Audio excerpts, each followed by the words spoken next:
Hello everyone, welcome in Shipranomics channel. Student, आज Haryana PGT का result आ गया, एचपीएससी का रिज़ल्ट आया है और उसमें जो सब्जेक्टिव एग्ज़ाम था उस एग्ज़ाम को सारे स्टूडेंट्स ने क्लियर किया है। तो जिन लोगों ने क्लियर किया है मैं उनके इंटरव्यूज़ आपको एक एक कर करके दूंगी। तो आज सबसे पहले मैं यहाँ पर मिसेस भागवती देवी, इनका इंटरव्यू आप लोगों को दे रही हूँ और हम इनसे पूछेंगे कि इनके अपने स्ट्रगल्स क्या रहे और इन्होंने इस एग्ज़ाम के लिए क्या क्या डिफ़िकल्टीज फेस की, क्योंकि जो लोग पास करते हैं आप उनसे ज़्यादा कोरिलेट कर पाते हैं। तो वेलकम भागवती हमारे स्टूडियो में। Thank you ma'am. सबसे पहले आप अपने बारे में बताएं, आप कहाँ से बिलोंग करती हैं, आपका एजुकेशनल बैकग्राउंड क्या था? मेरा नाम भगवती है, जैसा कि आपने बता ही दिया है। Right now I am posted in Ambala, but basically I am from Sirsa, born and brought up in Sirsa only. My schooling is from Navodaya school and my graduation is from Dera College, and my post graduation is correspondence from KUK University. Okay, तो आपने तैयारी किस प्रकार से की PT और mains के लिए, उसके बारे में बताएं। मैंने सबसे पहले तो तैयारी एकदम से स्टार्ट नहीं की, मैंने धीरे धीरे जैसे पहले मैं right now I am JBT teacher. तो जैसे ही मैंने मतलब कोरोना टाइम था, मेरे पास कोई जॉब नहीं थी। मैंने सबसे पहले अपना मतलब ये था कि मुझे टारगेट गवर्नमेंट जॉब लेना है, तो मैंने तब से तैयारी शुरू कर दी थी। मैंने रीट क्वालिफाई किया, राजस्थान में जॉब लगी। फिर उसके बाद मैंने वो क्वालिफाई करने के बाद, जॉब लगने के बाद भी मैंने अपनी प्रेपरेशन बंद नहीं की। मुझे था कि हाँ, मुझे जैसे मैंने पोस्ट ग्रेजुएट कॉरेस्पॉन्डेंस से की है, तो मुझे मतलब ये माइंड में रहता था कि हाँ, इधर टाइम दिया हुआ है तो इसमें कुछ ना कुछ करना है। बीएड भी मैंने जैसे आफ्टर बेबी ही किया है, तो उसके लिए भी मैंने बहुत मेहनत करी है। तो इसलिए मेरे माइंड में था कि ये कहीं ना कहीं यूज़ होनी चाहिए, मेरी बीएड और मेरी मास्टर डिग्री कहीं ना कहीं यूज़ होनी चाहिए। तो आपका एक गैप आ गया था, आई मीन बेबी के बाद आपके करियर में थोड़ा गैप हुआ था। बहुत गैप आ गया था, क्योंकि थोड़ा मैं सिंगल पेरेंट हूँ, तो डिस्प्यूट प्रॉब्लम भी चल रही थी। उस स्ट्रगल के ड्यूरेशन में मैंने मतलब स्टडी भी की है, अपने आप को भी संभाला है, प्राइवेट जॉब भी की है, बहुत कुछ मतलब फेस ग्रेट। किया है। चलो, वो पार्ट ऑफ लाइफ है, कोई बात नहीं, लेकिन नहीं, बट इन दिस सभी I mean this actually shows your struggle, it matters a lot.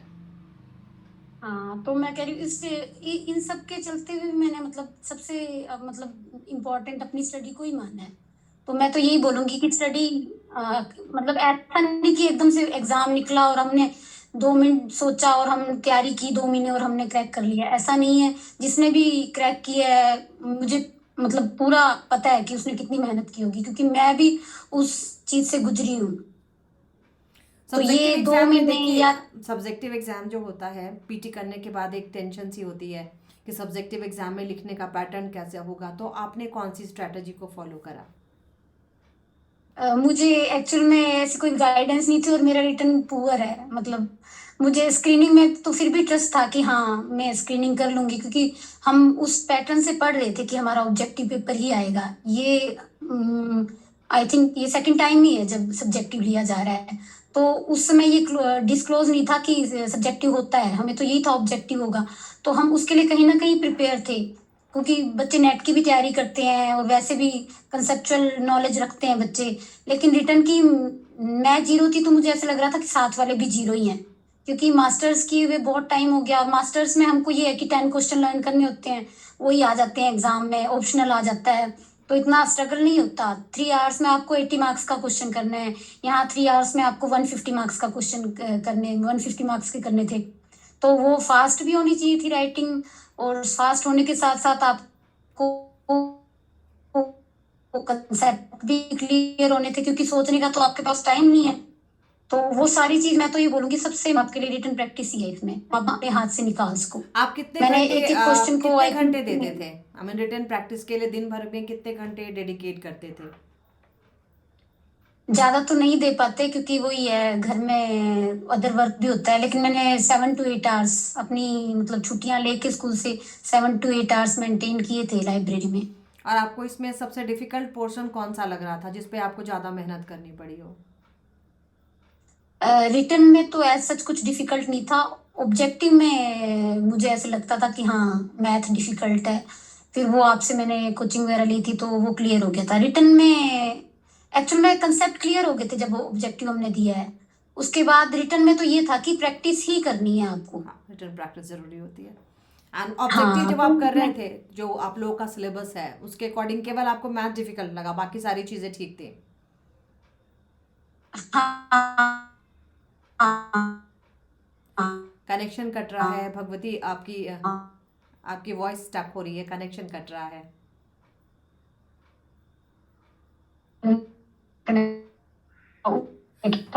चलिए, एक काफ़ी ज़्यादा स्टक हो जा रही है वीडियो।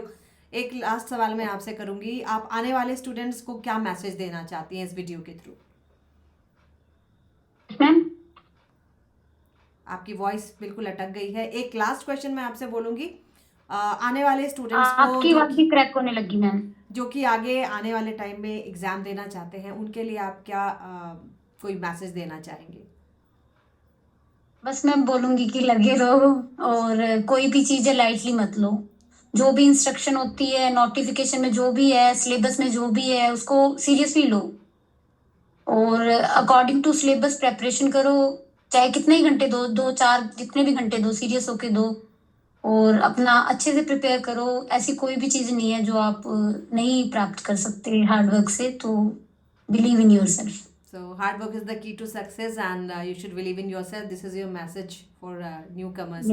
तो चलिए, आप लोगों ने जैसा इनसे सुना and I hope you are now highly motivated. आप सभी को इनके इंटरव्यू से जो भी मोटिवेशन मिली होगी आप कमेंट बॉक्स में ज़रूर लिख करके जाना, ठीक है? And congratulations once again Bhagwati, and I wish you all the very best for your interview. Thank you ma'am. Okay, bye bye.